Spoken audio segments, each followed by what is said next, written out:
Curso de Derecho Agrario, Unidad 7. Hola, buenos días a todos, a todas, tardes, noches, en donde estén, a la hora que estén. Yo soy René Marneau Villavicencio, el Grillo,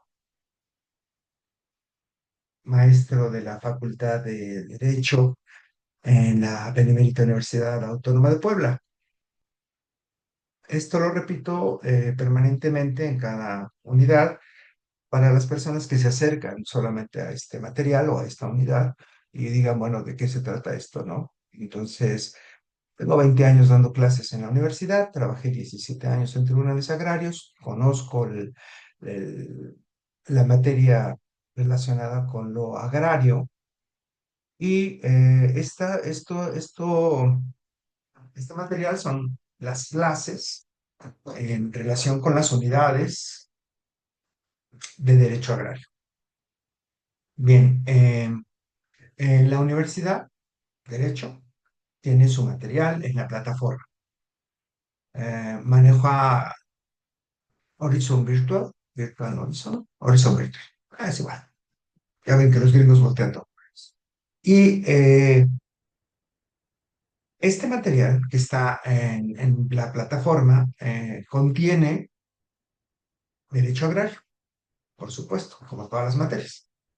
Y yo elaboré mi propio programa, que es este que voy a poner ahorita en pantalla y del que en cada cápsula de una hora o en cada presentación de una hora estoy desarrollando. Vamos a desarrollar la unidad 7. Este material está en plataforma de diferente manera y con otra profundidad. Es decir, el que quiera cotejarlo, lo checa en plataforma y ahí está, ¿no? Se va a hablar de lo mismo, pero en este caso, este material es más extenso porque lo realicé con mi experiencia profesional, lo realicé con estos años que llevo dando la materia y por supuesto, pues con el apoyo de toda la trayectoria jurídica en tribunales agrarios. En tribunales agrarios, pues estuve prácticamente en todos los puestos, ¿no? Desde actuario, jefe de unidad, secretario de estudio y cuenta, que son los proyectistas. Después fui secretario de acuerdos, después estuve en una ponencia del Tribunal Superior Agrario, 5 años en la Ciudad de México, en el Tribunal Superior Agrario, y después termino en Puebla como ya secretario de acuerdos.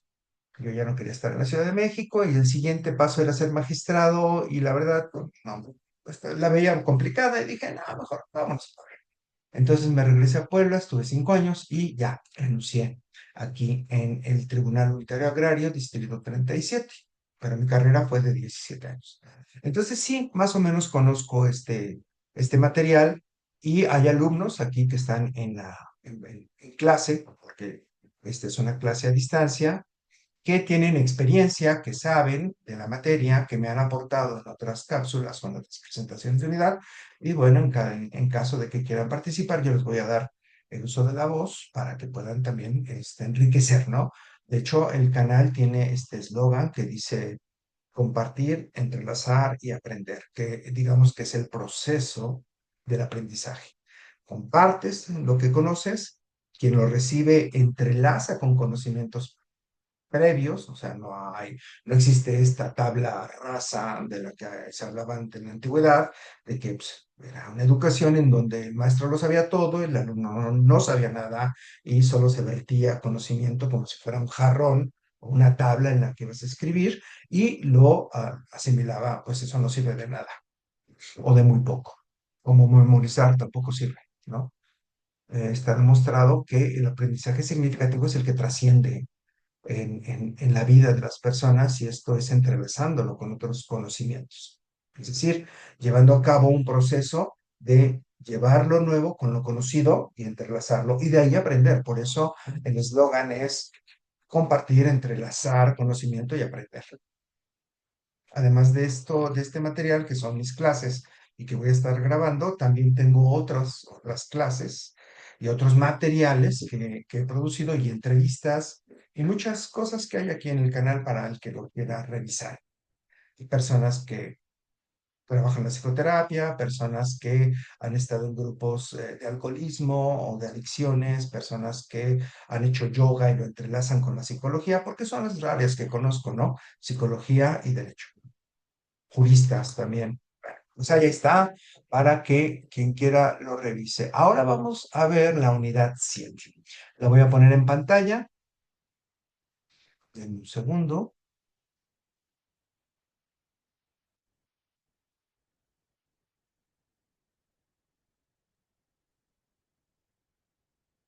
Y aquí está. ¿Se puede ver bien, Efren? Sí, maestro. Gracias.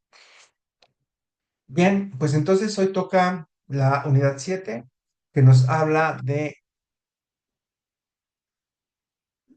uniones de ejidos, de lo cual el artículo 108 de la Ley Agraria se encarga de la capacidad del ejidatario en lo individual y de la elegido en lo colectivo.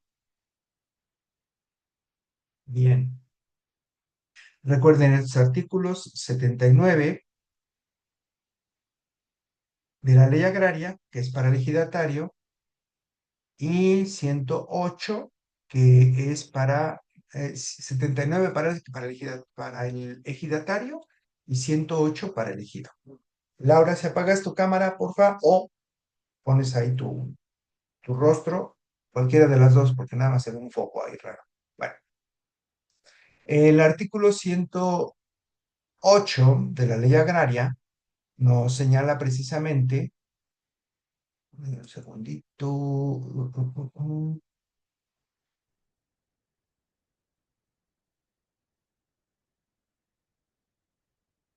el artículo 108 de la Ley Agraria nos señala digamos, facultad que tienen los ejidos o la propiedad colectiva, ejidos y comunidades, para poder ahí llevar a cabo contratos de explotación sobre las superficies propiedad del ejido. Recordemos, el ejido tiene tres tipos de tierra.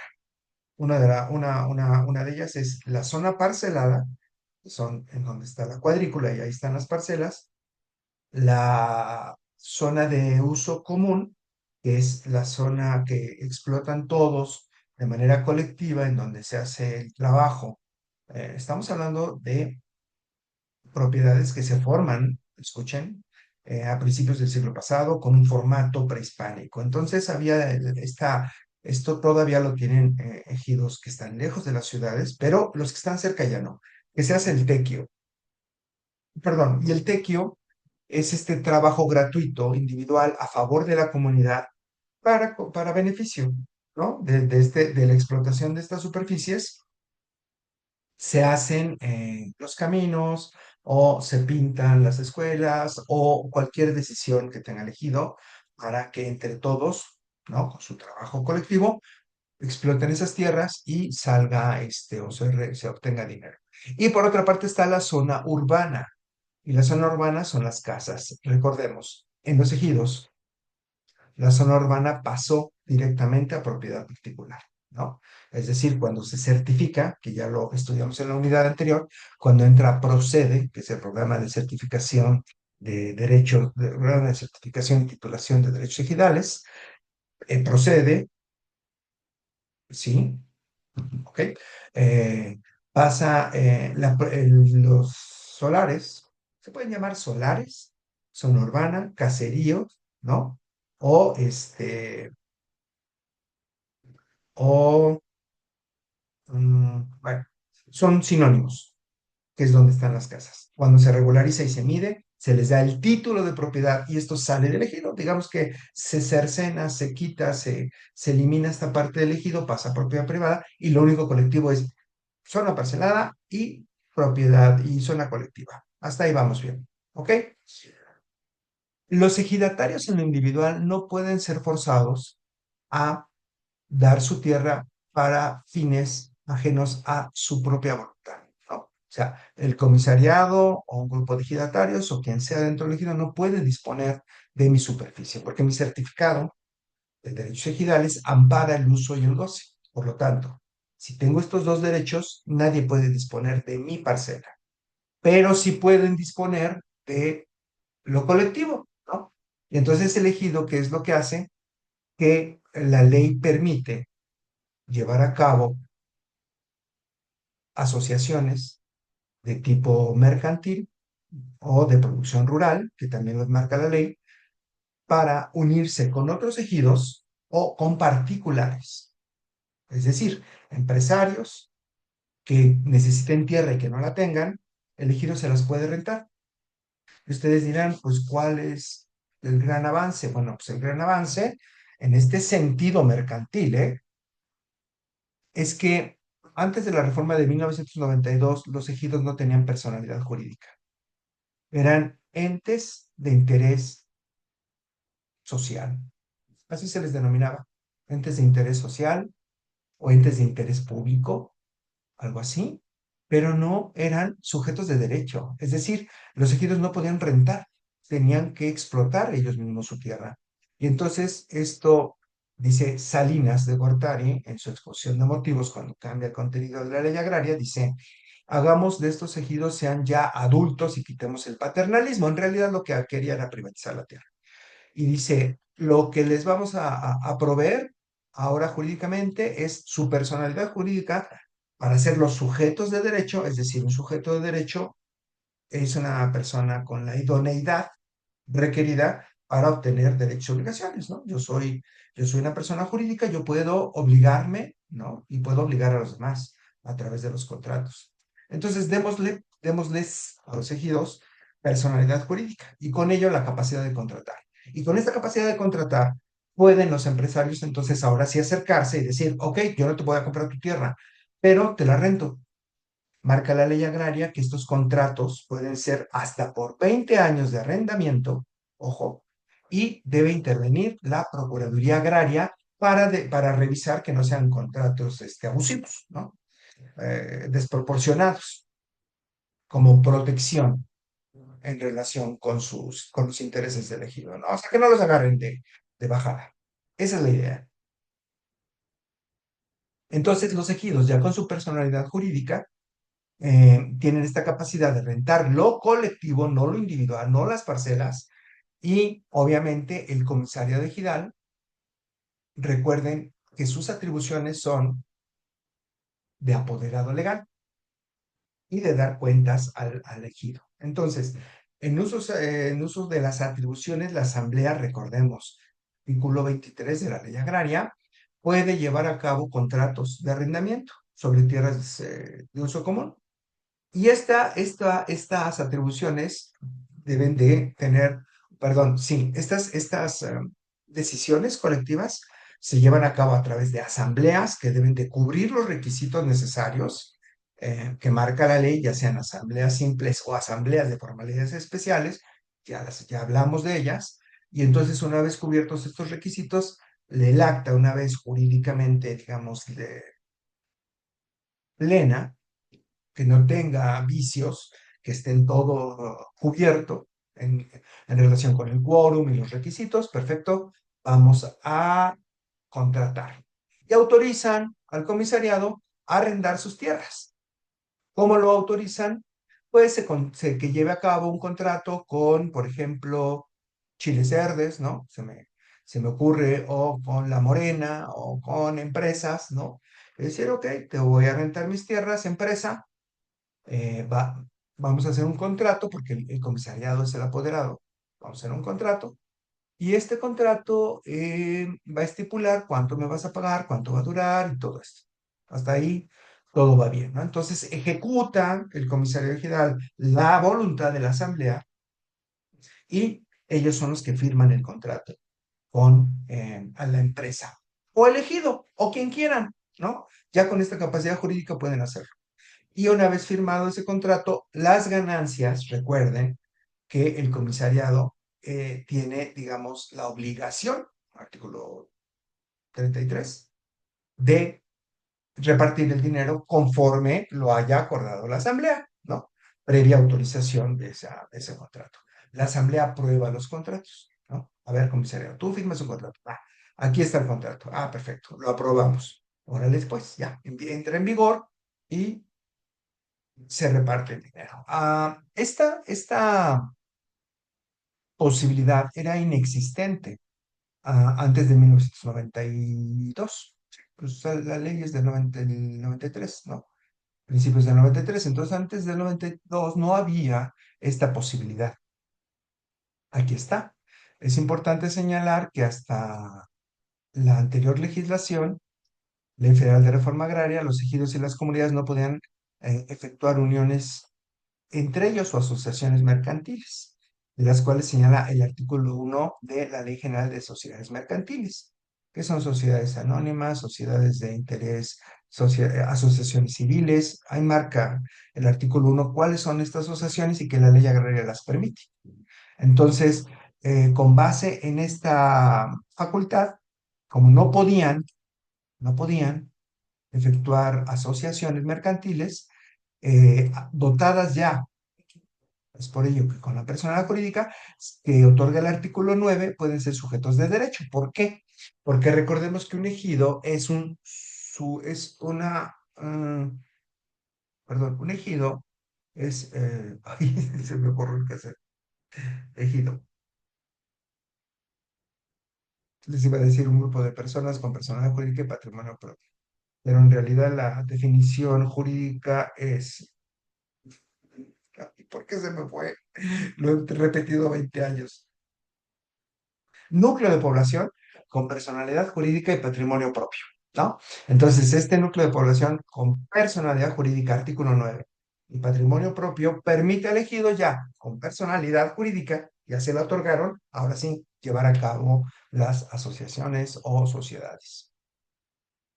Bien, el artículo 110 de la Ley Agraria nos habla de las asociaciones rurales de interés colectivo.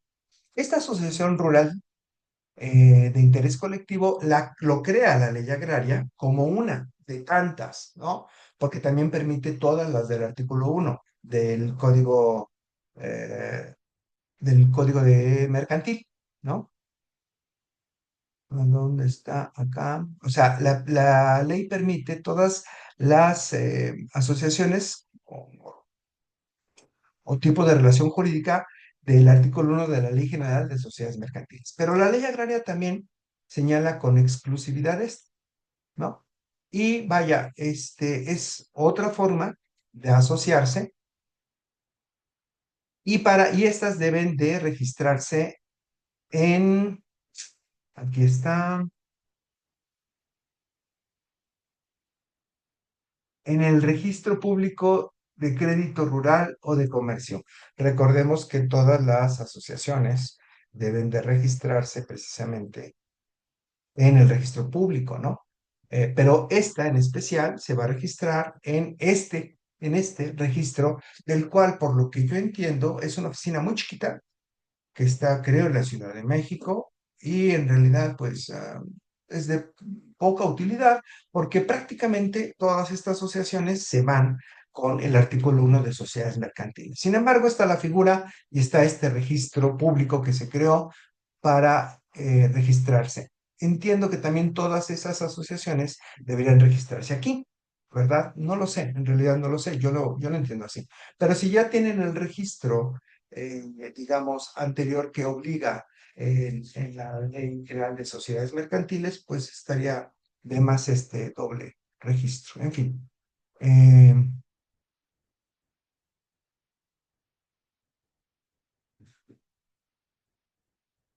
estas sociedades y asociaciones, básicamente su interés o el interés en crear o permitir es buscar el desarrollo, crecimiento y beneficio de comunidades rurales, asociaciones, ¿no? Eh, Al igual que con las del derecho común, como son las mercantiles. Bien, el artículo 100 de la ley agraria nos habla que la comunidad, ojo, determinará el uso de sus tierras, su división en distintas porciones según distintas finalidades para el aprovechamiento de sus bienes. Ojo. la comunidad sus bienes, nunca de las parcelas. Entonces, estamos hablando que solamente podrá llevarse a cabo este tipo de asociaciones en términos del artículo 23 como atribuciones de la Asamblea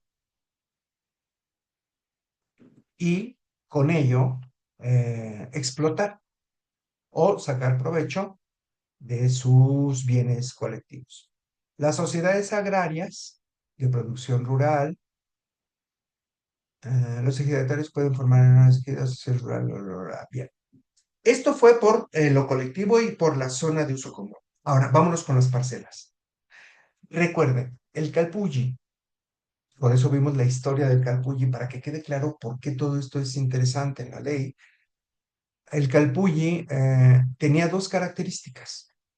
Si la persona abandonaba la superficie que se le daba por dos ciclos agrícolas, o bien no la trabajaba de forma personal, perdón, se le quitaba. Y se les quitaba. Con la Ley Federal de Reforma Agraria, ojo, se crea el ejido, con el formato del Calpulli, con el formato de la sociedad mercantil, no, es un Calpulli con formato de sociedad mercantil, se obliga a los ejidatarios a explotar sus tierras. Y obviamente la comunidad pues, no tiene personalidad jurídica. Entonces, la sociedad colectiva, perdón, la propiedad colectiva, o sea, el uso común, debe ser explotado por nosotros, nada más.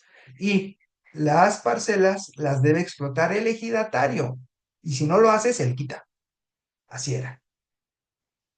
Había un procedimiento en la Ley Federal de Reforma Agraria de actualización en donde se iban asignando nuevas parcelas a nuevos ejidatarios. Bueno, para 1992 desaparece esta posibilidad de quitarles la asamblea a los ejidatarios sus tierras y dice la ley, el ejidatario una vez que tiene su uso y goce, nadie se lo puede quitar. ¿Por qué? Porque tiene ya derechos adquiridos sobre esa parcela reconocidos por incluso por el presidente de la República, porque recuerden, lo vimos en la clase pasada, los certificados de registro agrario nacional, certificados ejidales, son expedidos por el presidente, ¿no? Entonces, el artículo 50 nos señala que los ejidatarios podrán formar, así como los ejidos, podrán formar asociaciones o cualquier tipo de sociedad o cualquier de naturaleza, ¿no? Dice, o cualquier otra naturaleza que no esté prohibido por la ley.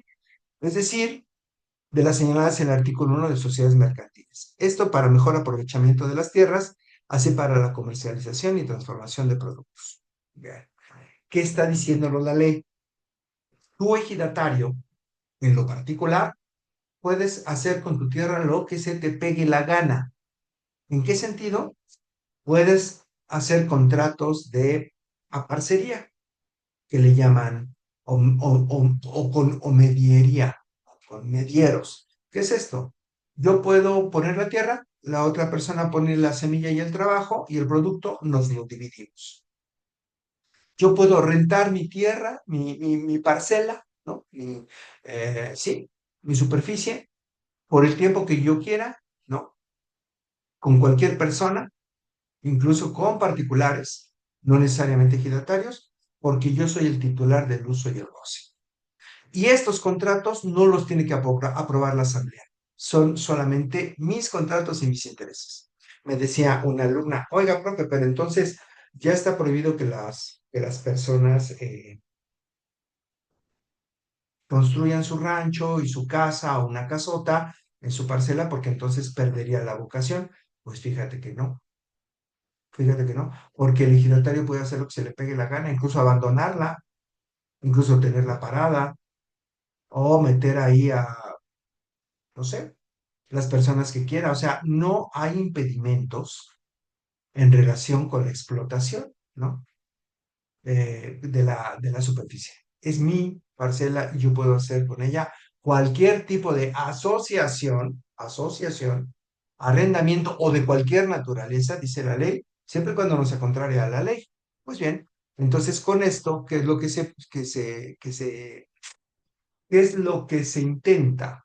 Digamos, que se active la tierra, ¿no? Que no se tenga parada por falta de recursos. O sea, el ejidatario no tiene cómo sembrarla, ok, contrata o arréndala o asóciate ¿no? Y ponla a trabajar con esta capacidad que ya tienes de uso y goce reconocido con tus derechos adquiridos. Entonces, la intención es esa, ¿no? Que se ponga a trabajar la tierra.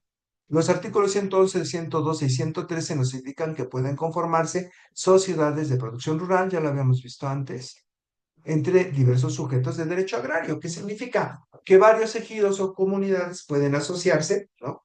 Para producir la tierra. La idea de la asociación o de las sociedades no es otra más que eh, generar recursos, ya sea ejido individual o unión de ejidos o ejidatario, pero que se ponga a trabajar la tierra. Esa es la idea. ¿Por qué fue la idea? Porque recuerden, el modelo neoliberal lo que hace es eh, quitar este estado interventor en la economía y desaparecer todos los apoyos que se les daba a la propiedad social, como era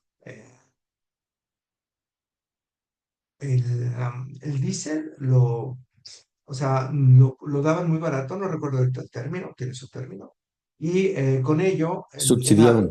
lo subsidiaban, gracias, el Estado lo subsidiaba, para que precisamente el campo tuviera una mejor adquisición en productos y pudiera trabajarlo. La Fertimex, que era la fertilizadora, les daba el fertilizante a un precio muy, muy accesible.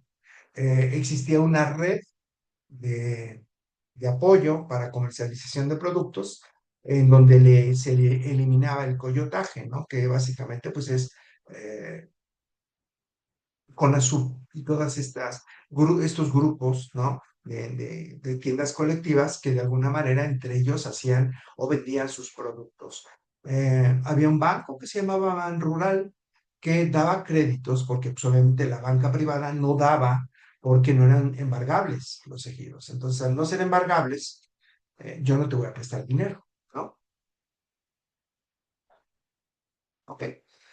Yo no te voy a prestar dinero porque pues generalmente son a fondo perdido esos créditos. Y entonces, ¿qué era lo que pasaba? Pues nadie le metía lana a los ejidos y solo un banco que era Banrural. Con el neoliberalismo desaparece todo esto, se quitan de plano, ¿no? Había institutos que regulaban el precio del maíz, ¿no? Para el consumo de la tortilla, regulaban el precio del café, maíz, café, Instituto Nacional del Café, Instituto Nacional del Maíz. O sea, había varios organismos que regulaban condiciones, precios para proteger a la propiedad social. ¿Qué es lo que hace Sanas de Gortari con este modelo neoliberal? Quita los subsidios. El Estado social, recuerden, a diferencia del Estado liberal, es interventor. Por ahí está Keynes, ¿no? Keynes me parece, un economo inglés que sí es inglés, o sea, sí es economo, pero no es norteamericano, es inglés. Y él plantea, ¿no? Ante esta brutalidad de la iniciativa privada, no, ojo, no el Estado socialista, no lo que plantea Marx, que es apropiarse de los medios de producción. No, Keynes dice, el Estado debe intervenir, es decir, el Estado debe de crear medios para que la población no sea tragada por los grandes inversionistas y se caiga pues en lo que se cae, ¿no? Actualmente, en estos grandes creaciones de pobres, ¿no? Y de muchos ricos, porque pues obviamente, a ver, pongan, si el ejido era apoyado con subsidio, tenía medios, el trabajo era para todos, ¿no? Y tenía recursos económicos para producir, pues en los 70 México era autosuficiente en materia alimenticia, o sea, éramos un país que todo lo que comíamos lo producíamos nosotros, pero era porque el Estado, ¿no? Daba estos recursos y proporcionaba esto precisamente para la producción. Eso es lo que dice Keynes, que el Estado intervenga, o sea, que haya cuidado del Estado en equilibrar las relaciones económicas. El Estado, ese es el Estado, digamos, social, de bienestar social, no socialista. de bienestar social. El neoliberalismo dice, no, el Estado no debe intervenir. O el liberalismo, desde Adam Smith y todo esto, no, no debe intervenir. Todo esto debe quedar en manos de los particulares y ellos son capaces, ¿no? El Estado solamente debe crear tribunales, policía, vigilancia, impuestos, cobrar y nada más. No debe tener empresas, no debe participar en la economía, porque su obligación y sus capacidades solamente deben dar para la vigilancia y para que todo funcione. Sí, pero allá en Inglaterra, ¿no? Allá en estos países en donde nacen y crecen colectivamente con una ideología. Tú traes estos modelos acá y pues obviamente se tragan a puños todo lo que la propiedad nacional, que fue precisamente la venta de todas las empresas, ¿no? Como Fertimex, que vaya, se fue al cielo, se fue al cielo el fertilizante. No me hagan mucho caso, el dato no lo tengo, pero creo que con lo que costaba uno, llegó a costar 10 pesos. Una cosa así, ¿no? De decir, no, pues inaccesible. El diésel se le quitó el subsidio, pues se paró. Lo poco que había de maquinaria se paró. Eh, Desaparecieron los créditos, pues nadie le metió. Entonces Hernández de Gortari dice, ah, pues es que la solución es esta, hagamos, permitamos que se asocien, permitamos que ellos produzcan su riqueza. ¿Cuál riqueza? ¿Cuál riqueza, por Dios? De lo que se trataba era meter precisamente la opción ya de privatizar la tierra, que lo vimos en clases anteriores con las facultades de la Asamblea que adopta el dominio pleno del ejidatario y con ello desmantelar la propiedad social. Esa es la idea, desmantelar la propiedad social, quitar toda la producción colectiva. Entonces, ¿qué es lo que pasa? Que el campo pues se va a la quiebra. Y ustedes dirán, ¿y entonces cómo se produce en México? ¿Por qué México sigue produciendo tanto? ¿No? Porque no son ya los ejidos, son los particulares. Es decir, la otra parte de México, ¿no? Recuerden que la mitad del territorio nacional era propiedad social cuando terminó el reparto y la mitad propiedad privada. Bueno, pues estos producen ya todo lo que estos no producían. O sea, se lo tragan. Y pues por supuesto haces más ricos a estos y más pobres a estos. Es obvio, ¿no? Así se maneja, digamos, el neoliberalismo en estos países, ¿no? Tropicales. Tropicalizados. Bien. Entonces, las sociedades de producción rural lo que van a hacer supuestamente es crear riqueza, según las intenciones, y se crean estas sociedades denominadas SPR, de las cuales ya les hablé, y cuando la sociedad alguna tenga obligaciones con alguna institución financiera, es decir, con un banco, se requerirá la autorización. Hay algo que se denomina en la ley las acciones T. Las acciones T, tierra, es lo que aporta el ejido como capital a la sociedad, ¿no?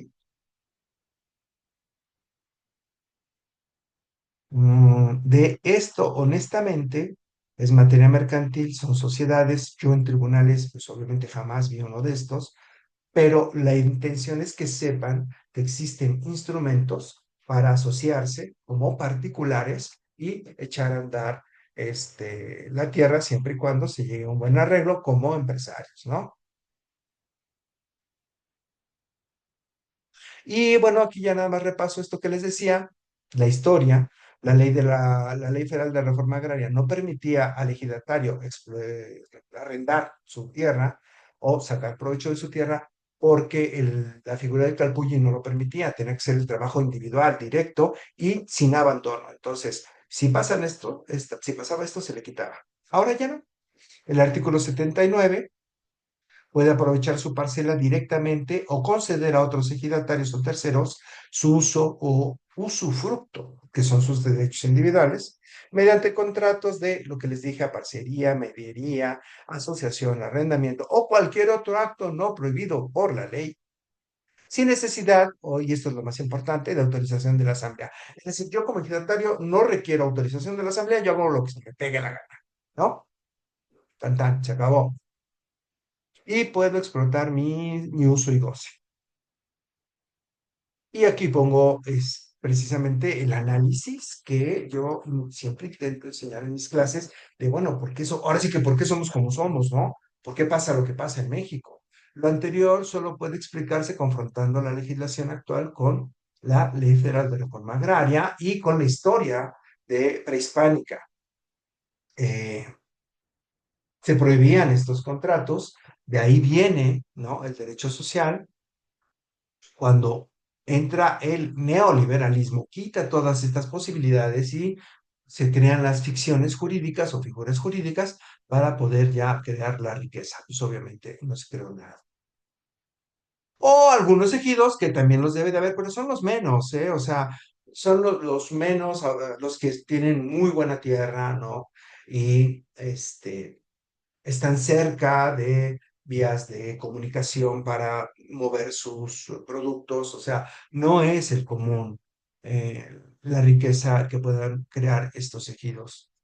No es lo común, digamos, la regla general es que no hay mucha inversión en el campo social. Y básicamente, por algo que decía un estúpido norteamericano hace muchos años, cuando el Tratado de Libre Comercio se iba o estaba por crearse, él decía, es que a nadie le interesa asociarse con pobres, ¿no? Y tú dices, "Ugh, bueno, pues es el liberalismo, ¿no? ¿Por qué lo digo? Porque asociarse con ejidos o con comunidades es meterse también en muchas broncas y ha pasado que, también hay que decirlo, honestamente, cuando elegidos se pelean entre ellos por el dinero, todo, grupos de ejidatarios paran, ¿no?, las instalaciones. Yo recuerdo un asunto de explotación minera. Un ejido se había asociado con un empresario para explotación, no me hagan mucho caso, pero había ahí una explotación de mármol en la superficie. Ustedes van a Tecali, aquí, Tecali de Herrera, y los ejidatarios venden. Sus parcelas son prácticamente muchas de ellas imposibles de sembrar, ¿no? Porque pues son piedras, son mármol. Pero bien abusados, estas personas de estos lugares empezaron a generar riqueza a través del onix y la artesanía y todo lo que se creó, pues mucho es de las superficies, de las parcelas.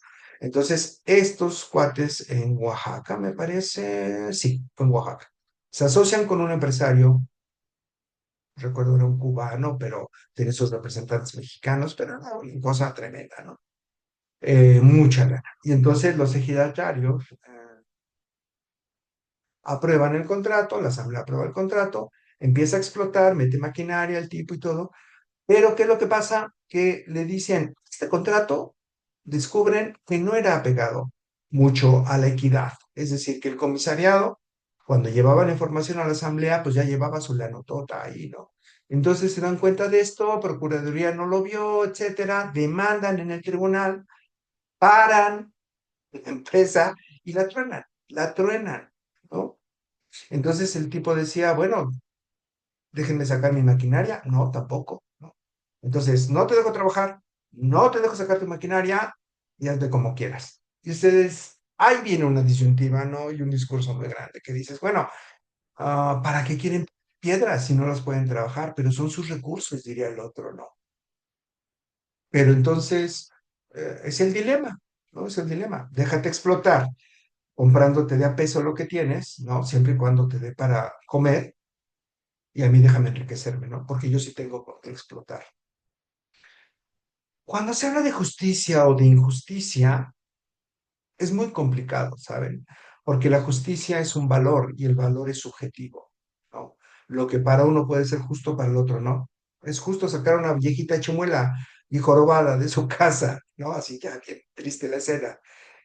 Porque no tiene cómo pagar la renta. Bueno, si hay un código civil y hay una demanda con el respectivo lanzamiento y hay que hacerlo, pues hay que hacerlo, ¿no? Entonces, ¿es justo o es injusto? Diría el otro, bueno, es que es injusto que la saques.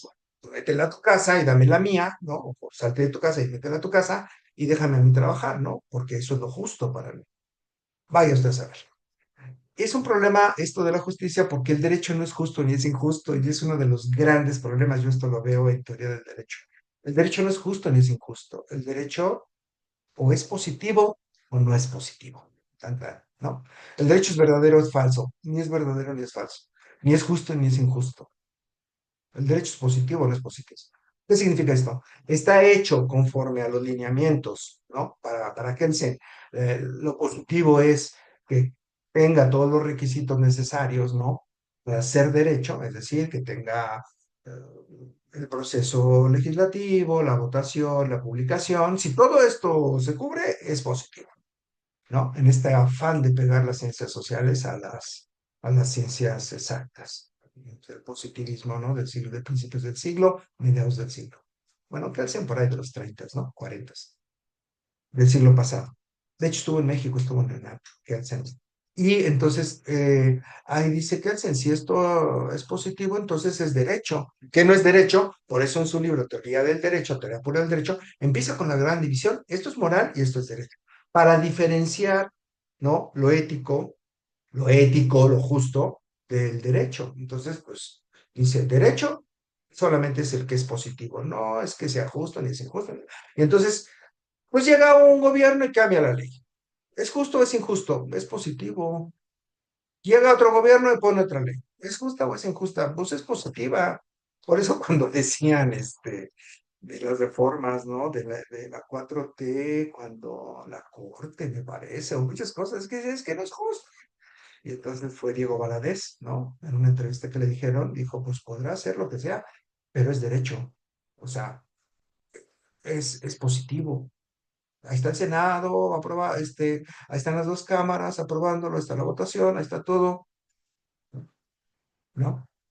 Entonces, es una falacia hablar, por eso yo les digo mucho de esta parte ideológica del derecho que dice, es que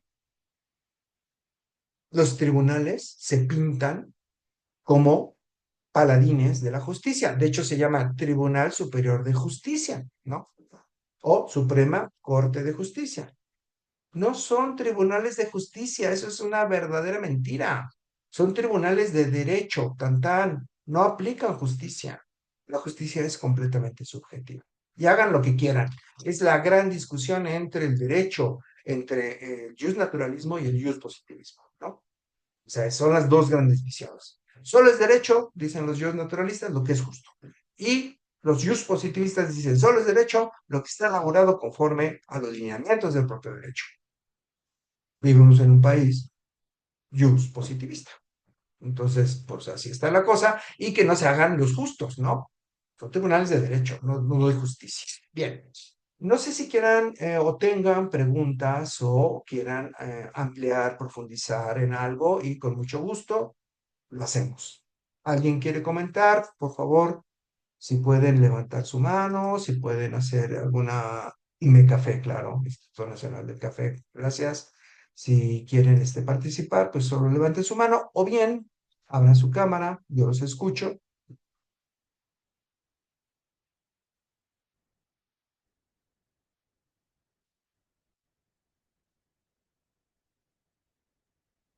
Pues yéndolo, Efren, Sí, no sé, nada más lo único que se me ocurre, como bien dice, a baja escala, porque creo que no es que ellos produzcan o se enriquezcan o algo así de manera grande, ¿no? Lo que yo he ellos quiénes, observado, ellos quiénes. los ejidatarios, porque pues, nada más lo único que veo que a veces dentro de sus ejidos hay algunos balnearios, por ejemplo, o algunos cenotes en la parte sur de la República, y pues son los que ellos, en base al turismo, llegan a tener sus aportaciones y pues son los que de esas ganancias pues las reparten entre el, los ejidatarios, ¿no? Es lo único que yo pudiera observar. No sé, a lo mejor puedo que esté equivocado, pero se me ocurre la cooperativa Pascual, ¿no? Que creo que por ahí venía de ejidatarios y se asociaron y creo que pusieron la empresa de jugos, de refrescos. Creo que es la única que se me viene en mente, maestro. Mira, de la refresquería Pascual, yo tengo entendido que el problema no fue de ejidatarios, fue obrero. Fue un movimiento obrero sindicalizado, se fueron a la huelga y obviamente, como no tuvo la refresquera cómo liquidar y cómo resolver, entonces ellos se apropian de la empresa y hacen la cooperativa. que es de obreros, ¿no? Y hasta la fecha han podido salir adelante. El gran problema de la refresquera es que ellos jurídicamente se apropian de la sociedad privada, que era su empleadora, cuando no puede pagar, pero muy inteligentemente la persona que era el propietario, el piso donde está la refresquera, es decir, la tierra, estaba a nombre de un particular al que le pagaban renta, que creo que era la esposa, el hijo, no lo sé, y ellos, los empresarios, arriba. Entonces, la refresquera está montado en una superficie que no les pertenece. Entonces, creo que ahí también estaba, perdón, muy puesta la bronca. No, no sé qué pasó. Es un caso muy interesante en derecho laboral, pero es lo único que te puedo, así como, o puedo traer aquí, ¿no? En relación con los balnearios, pues no te vayas lejos. Santa Isabel Cholula está aquí, ¿no? Cerquita de Puebla, y Santa Isabel Cholula tiene un balneario que es una cooperativa, ¿no? Y son los mismos ejidatarios los que trabajan para hacer sus albercas, para hacer sus instalaciones, y ellos explotan, ¿no? Dejan a la señora vender sus productos, que eso que es parte del ejido, que es parte, entonces ellos ganan y ganan todos en sus instalaciones. Hay varios ejidos que se han dedicado a la explotación turística. Eh, También hay ejidos que se han asociado con empresas, te digo, no, no todo el monte es orégano, ¿no?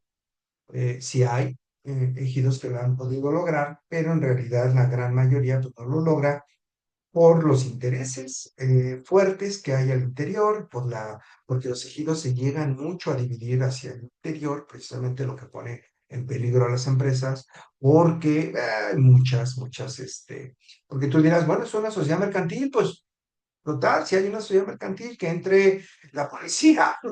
Oh, mijo, no. Estás hablando que son cientos de personas, ¿no? Paradas, y de que, a ver, que entre el ejército y que los mate, a ver qué pasa, ¿no? No, obviamente, no. Entonces, muchos extranjeros cuando hacen este tipo de movimientos, pues necesitan asesorarse muy bien porque se los llevan al baile a veces, ¿no? Y obviamente son abusivos, ¿no? Entonces salen los otros más abusivos y gandallas. En fin, esto es así. Bien, no sé si alguien más tenga alguna aportación, algo que quiera decir aquí. Si no es así, vamos a ver, por acá, manitas, no hay. Bien, Yo, pues doctor. no. Sí, sí, ¿quién eres? René, ¿Puedes abrir cámara, René? no, en este momento no puedo, disculpe, Va, te doctor. escuchamos. Dime. Mi pregunta es, bueno, no es una pregunta, o sea, yo desde mi conocimiento de derecho agrario, que es poco y muy poco, yo te estoy aprendiendo mucho con usted, me sale la duda, me brinca la duda si desde el 92 los ejidos son propiedad, se pueden vender, se pueden rentar, se pueden tratar como una propiedad normal. ¿Por qué no desaparece todo el órgano administrativo agrario y se absorbe con el órgano normal de una propiedad? O sea, ¿por qué se tienen que duplicar las funciones de una procuraduría agraria, un registro agrario y todo eso? Si ya es una propiedad normal, ¿por qué no se va al lado civil? O sea, ¿qué ventajas tiene? O sea, ¿por qué duplicamos funciones? Es lo que es mi duda. Bueno, es una duda que me sale cada vez que estoy en clase. ¿Por qué si es una propiedad normal, se vende, se renta, se dona? ¿Por qué no pasa a ser lo mismo? Bueno, es una duda. Tal vez tonta, pero duda. No, no, no creo que haya dudas tontas. Creo que todas son válidas. Te doy mi opinión, es personal, ¿eh? Completamente personal. Mm, Gracias.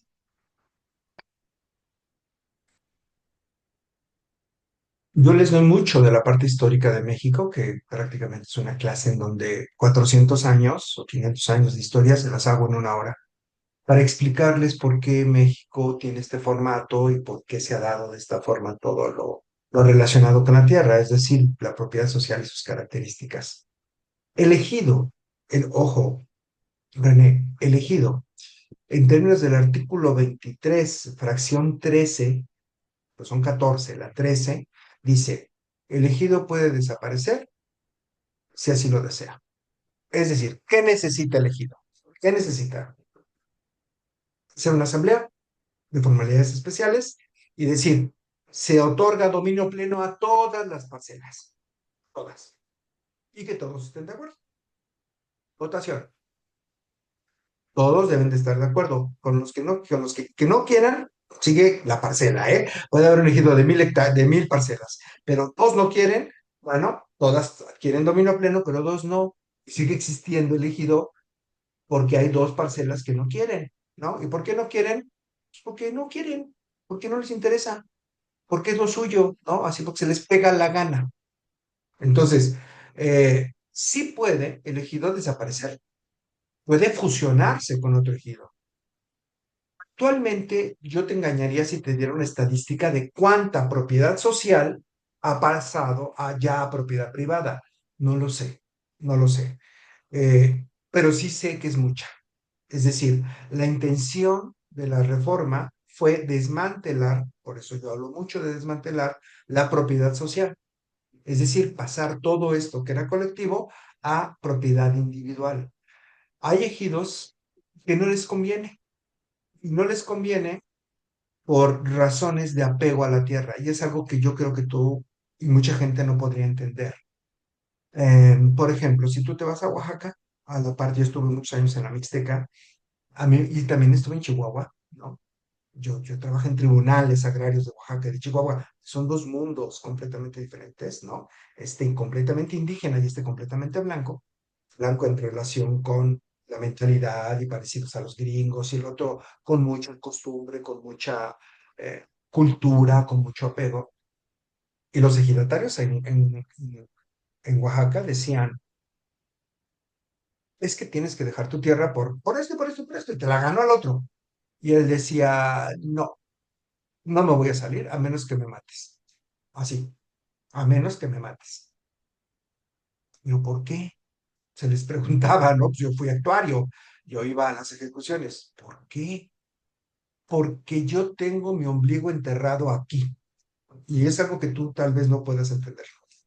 El ombligo enterrado en la tierra eran rituales prehispánicos que se hacían cuando nacían las personas, se les quitaba el ombligo y se les enterraba en la tierra.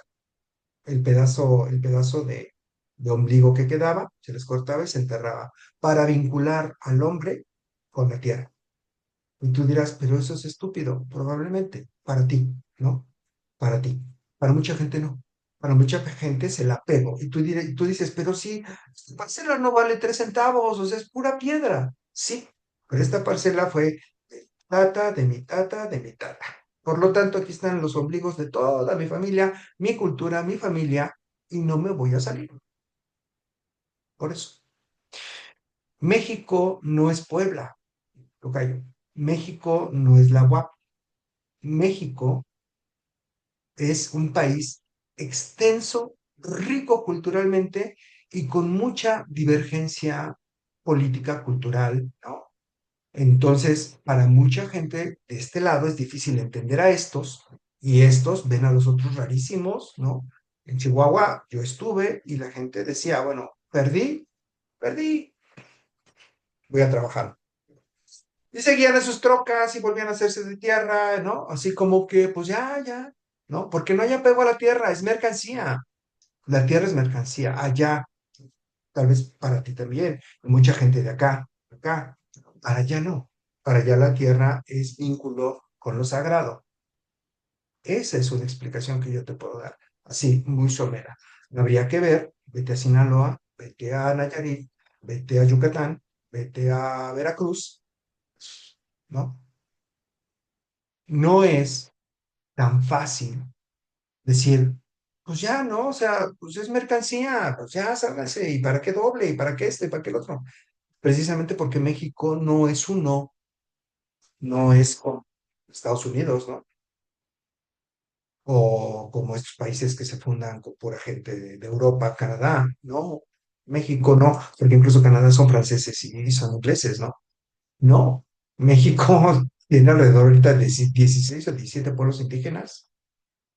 Yo conocí una comunidad rarámuri, que son se les conoce el nombre que se les da a son los que corren mucho, los indígenas de la sierra. Si alguien me puede ayudar. Los Otomís, rarámuris. no. No, no, no, ¿los que me Puede ser. dijiste? Otomís, ¿Otomís? no. Creo que son No, los los otomís rarámuris. son del Creo que Estado de México. Los rarámuris son los que ganan carreras corriendo. sí, esos. Tarahumaras. Les llaman tarahumaras, pero ellos se autodenominan rarámuris. Los rarámuris tenían comunidades de 50,000 hectáreas, papá, 50,000, ¿no? Y tú dices, qué barbaridad, hay que quitárselas y hacerlas producir y la riqueza. Hazlo, ¿no?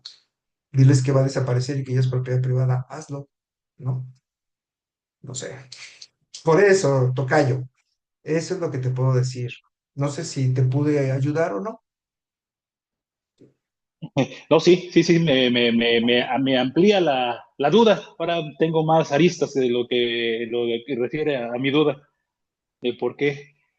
La Y BOAP no, y lo que dice usted, apenas, sí, sí, dime. lo que dice usted, de que sí, de que es una historia grande, todo lo que fue la repartición de tierra y el ejido hasta 1992, que prácticamente es cuando se le mata.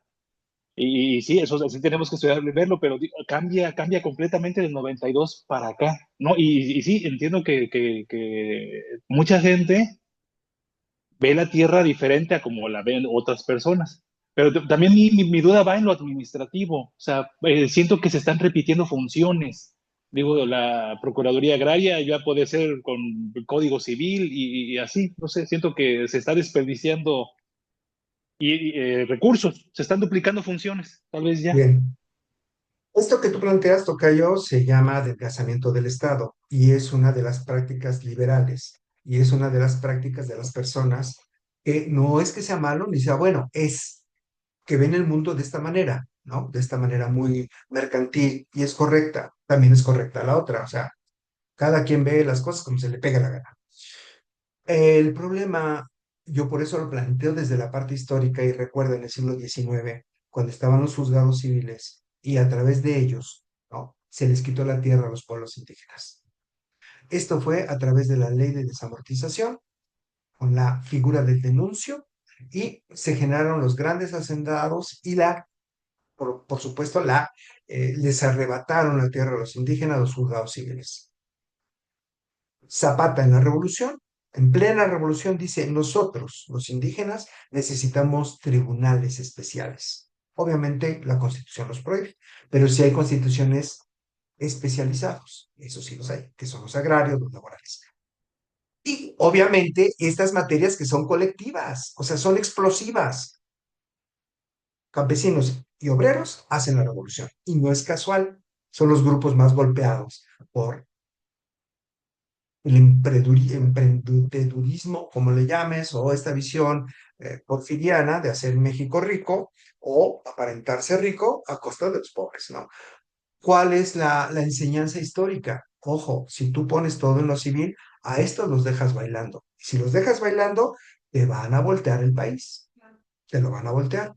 Por eso tú dirás, ay, qué chairo es el maestro. Por eso el principio de estos nuevos gobiernos es primero los pobres. Si tú no les pones el ojo a ellos, te van a voltear el país, te van a hacer un mega, sí se vale, desmadre, por pura lógica. Entonces, atiende estas causas, ¿no? Interven como Estado, no dejes que estos se traguen a estos, porque te van a armar de nuevo tu desmadre y llega de nuevo la inestabilidad. O mátalos, ¿no? Diría, no sé, lo diría una persona ya bien fascista, ¿no? Pues era muy fácil, mátalos. Pues, mátalos. Sería una manera muy práctica, a ver qué pasa. Entonces, estos dos grandes mundos, mi querido tocayo, obedecen a dos lógicas completamente diferentes. Por eso yo les explico mucho el Estado liberal, ¿no? Comercial, mercantil, y el Estado social, ¿no? Que es este en donde interviene el Estado por instituciones especializadas y dice aguas, con estos no. Por eso cuando tienen problemas los ejidos y comunidades con propiedad privada, asume jurisdicción los tribunales agrarios, porque si no se los tragan otra vez, porque la jurisdicción civil siempre es estatal, no es federal, y por lo tanto está llena de intereses. Pues nada más vete aquí al Tribunal Superior de Justicia. Está llena de intereses. Protegen a los terratenientes de nuevo, protegen sus intereses. Pues ahí están todos, nada más son como marionetas del poder, ¿no? Realmente no hay una protección real. Entonces, descuida a los pobres, ándale, está bien, a ver, vemos qué pasa. Tú dirás, pues nada más mátalos, está bien, está bien. No pasa nada, tocayo, ¿verdad? Lo que pasa en Tepeaca, los ejidos son rentados a los chinos. Pues mira, qué chido, ¿no? En Tepeaca están rentándoles a los ejidos, a los chinos, y los chinos son súper trabajadores, ¿no? Y seguramente, además de la renta, pues los ponen a chambear. Y dices, bueno, está bien, ya hay varo, ¿no? Son bien cabrones los chinos, mulas, explotadores. Pero si son las tierras mías, pues te vas a medir, ¿no? Te vas a medir, porque ellos te ponen en la tierra y este contrato va a vencer, ¿no? Entonces, bueno, les vamos tranquilos, ¿no? Yo soy dueño del medio de producción, es decir, de la tierra. Pones, tú quieres rentarla, va, y me das trabajo, ah, vemos qué pasa, que me protejan las leyes laborales, y yo creo que es una relación mucho más justo, tocayo, que pase todo a lo privado, que vengan los chinos y que pongan sus empresas y que los vengan a patear, digo yo. Pero salvo lo que tú digas, es otra visión que también es posible. ¿Ah? Ahora ustedes dirán, ¿por qué el maestro es tan chairo? Es que es imposible no ser chairo conociendo la historia de México. O sea, si te vas a Alemania y eres liberal, oye, pues qué chido, ¿no? O Dinamarca, ¿no? O Noruega, pues yo diría, oye, qué buena onda, ¿no? Dice, desde Tepeaca pasando Tehuacán hasta Calipan. Perfecto. Si estás en estos mundos, qué chido que seas liberal. O sea, tiene mucho beneficio serlo, ¿no? Pero en México no, porque nuestra historia es piramidal. Venimos de un virreinato. La riqueza se concentra siempre. No somos como ellos. Formalmente sí, en nuestra constitución sí, pero adentro, en nuestras costumbres prehispánicas, no somos como ellos. Es sumamente peligroso hacer eso. Entonces, ¿por qué soy chairo? Pues porque conozco la historia. Nada más por eso. O sea, soy chairo precisamente de convicción. O sea, soy chairo de libro. O sea, yo sí te leo, yo sí te puedo explicar por qué, ¿no? No soy chairo por resentido y porque soy pobre y me dan dinero. Yo no recibo dinero, ¿no? Ni nadie de mi familia recibe dinero. Afortunadamente, ganamos todos muy bien. Tenemos bienes, tenemos casas, tenemos propiedades. Pero ¿por qué soy chairo? Porque conozco la historia, o sea, eso me permite ver y decir, no manches, es que si no les haces caso, agárrate, agárrate porque te arman un mega desmadre. Bien, tocayo, pues esa es mi visión. Puede ser que esté equivocada, ¿eh? Soy muy respetuoso. Y hay también gente que dice, ah, pinches chairos, hay que quemarlos también. Está bien, no hay pedo, no pasa nada. ¿Más Le, preguntas? ¿Más le intervenciones? agradezco. Le agradezco, doctor. Gracias. Dale, tocayo. Bien, pues yo creo que ya nos salimos harto del tema, pero tiene relación. Y tiene relación precisamente porque eh,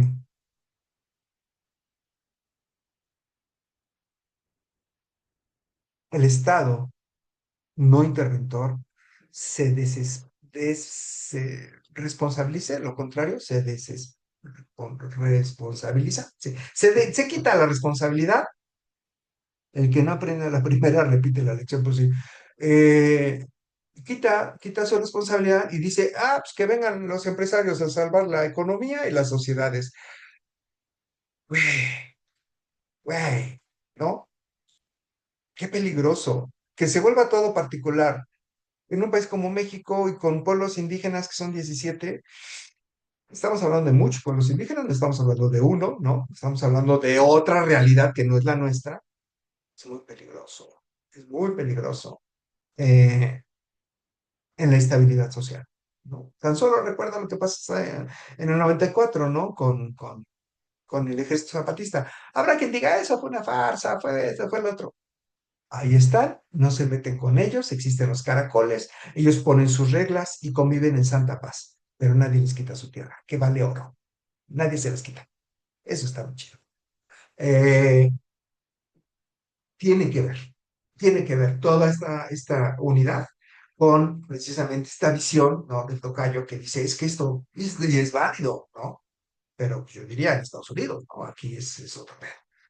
Tiene que ver con nuestras condiciones, con nuestra voracidad, con nuestro salirnos, ¿no? De un centro e irnos a los polos, ¿no?